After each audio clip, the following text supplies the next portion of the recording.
Hello and what's up to my fellow snowboarder enthusiasts of the internet. Today we are out here in my backyard in Whistler. It's a beautiful day. It is super bright out here today, guys, so I'm gonna be wearing my sunglasses.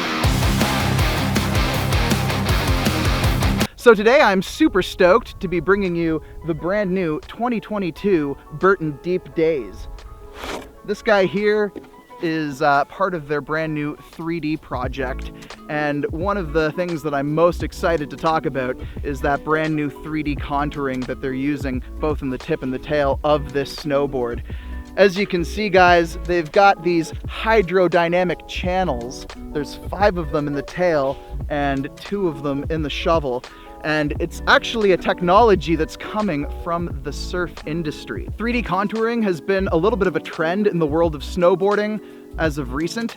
You know, you'll see it in Jones snowboards. They do a big 3D spoon bevel in the front of their snowboards. Battalion does a triple base technology in their snowboards, where it's like 3 distinct parts that bevel up.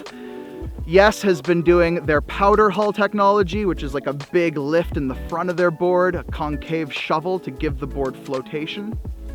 And so these hydrodynamic channels are sort of the next step in that 3D contouring craze, you know? Burton's not actually the first company to utilize some of these hydrodynamic channels, but they're definitely the first like major company to try a technology like this. I've been lucky enough to ride this board 3 times already, and I've ridden it in a myriad of conditions. The first day that I rode it was decent enough powder, but it was sort of like dust on crust. So I wasn't sure that I could feel these hydrodynamic channels. Everyone's been asking me, you know, can you feel those ridges? Can you feel that 3D contouring? And so yeah, the first day I was like, I think that the board, you know, turns pretty well. I think I can feel it in the shovel. I'm not really sure if I could feel it in the tail. But then the next day, I brought it into proper powder. I actually got this thing down through Kybers a couple times. And yeah, I concluded that I could totally feel those hydrodynamic channels in the tail. You can really pressure steer the tail of the board into the snow, and it gives the board actually a little bit more grip when you're just flat steering it. So I could pressure that tail down and really get that power out of my turn. And I also felt like it was really good at sloughing away speed. So when I was moving between really tight areas, like tight trees, it was easy to, you know, reduce speed by sloughing it off in the tail and really getting the grip out of the tail there.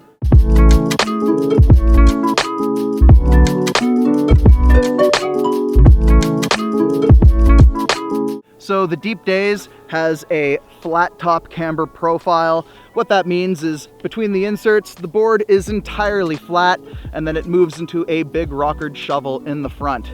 That flat shaping leads to a very consistent feeling board. It's nice and stable feeling as well.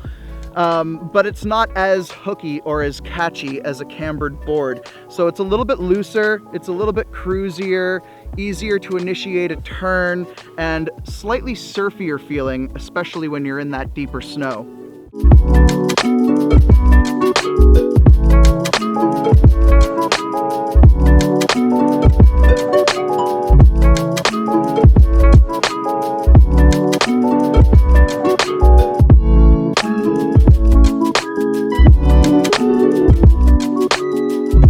Part of that surf feeling as well is going to come from that tapered shape. So the shovel of the board is 20 millimeters wider than the tail, and that means that the shovel will always plane out of the snow and the tail will always sink in. So the board's always encouraged to plane up and out.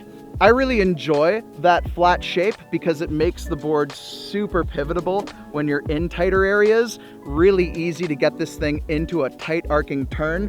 Speaking of pliability, this board is pretty soft flexing. I would say it's on the softer side of a medium flex. So really easy to ply this thing around, get it to do exactly what you want. You can really boss this board around in the trees, and I find that I can like wrench back on it and really ply the front shovel out and get it to arc around whichever way I want. So yeah, nice forgiving flex on this board.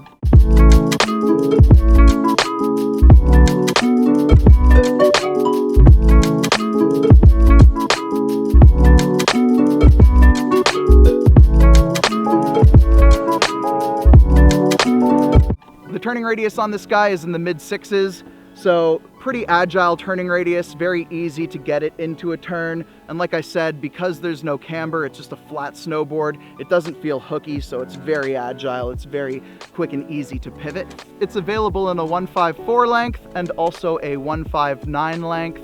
I personally was using the 159 because I weigh about 190 pounds and I like longer boards. So yeah, this thing was actually super nimble, very agile, and perfect for the kind of tree riding conditions that I seek. And then we're getting a solid one-piece base. Really like the family tree logo on the back as well. There's no die cut, so there's nothing to fray apart or come loose. It's utilizing Burton's WFO sintered base. And what that means is it's just a very fast, durable, and porous base that holds a lot of wax. Burton has one of the best reputations for durability. I've ridden my Burton board over rocks and logs and sticks and stones, and yeah, it holds up pretty solid. So I actually crashed into Chris at like Mach 10 on this snowboard, and it's totally fine. It's looking good. This is the 2022 model. There is a 2021 late release of the Deep Daze. It's all black. This is the all-white version from 2022, so they've brightened it up a little bit.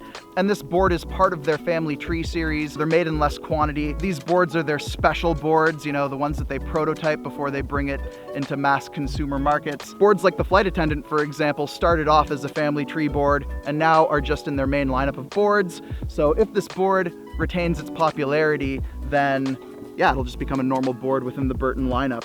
As per most of their high-end snowboards, this board's utilizing their Superfly 2 core, designed to be super lightweight, but also very durable. And then there's also a layer of carbon in this snowboard. They're using their 45-degree carbon highlights, and that's just designed to give the board extra pop, make it super light, and give it a lot of rebound. So you get a lot of power out of the board, and the board stays nice and torsionally rigid as well. So just like all Burton snowboards, it's utilizing the channel system. The channel system is designed to just give you the best board feel underfoot. You get really good consistency of flex utilizing the channel. And the other really nice thing that it does is it gives you a lot of stance options. So you pretty much have limitless stance options. You can move it around as much as needed to get any angulature, any width. The channel system is very adjustable. A lot of people have the misconception that you have to use a Burton binding on the Burton channel system, and this is not the case. I actually used my Now Drives on here because that's the binding that I feel most at home with, and most binding companies create a disc that makes it accessible to Burton. You just got to make sure that you use the right screws. All right, so that's it, the Burton Deep Daze, the 2022 model. Super stoked to have had the chance to ride this 3 times, and yeah, really excited about this board. I think that this is sort of going to be the new wave of the future of snowboarding. You know, these 3D contoured shapes, I think that's going to be like the future. All right, guys, thanks so much for watching. If you enjoyed this video, don't forget to like and subscribe, and remember to check out the links in the description. If you click on the links, it definitely helps to support the channel. All right, we'll catch you in next week's video.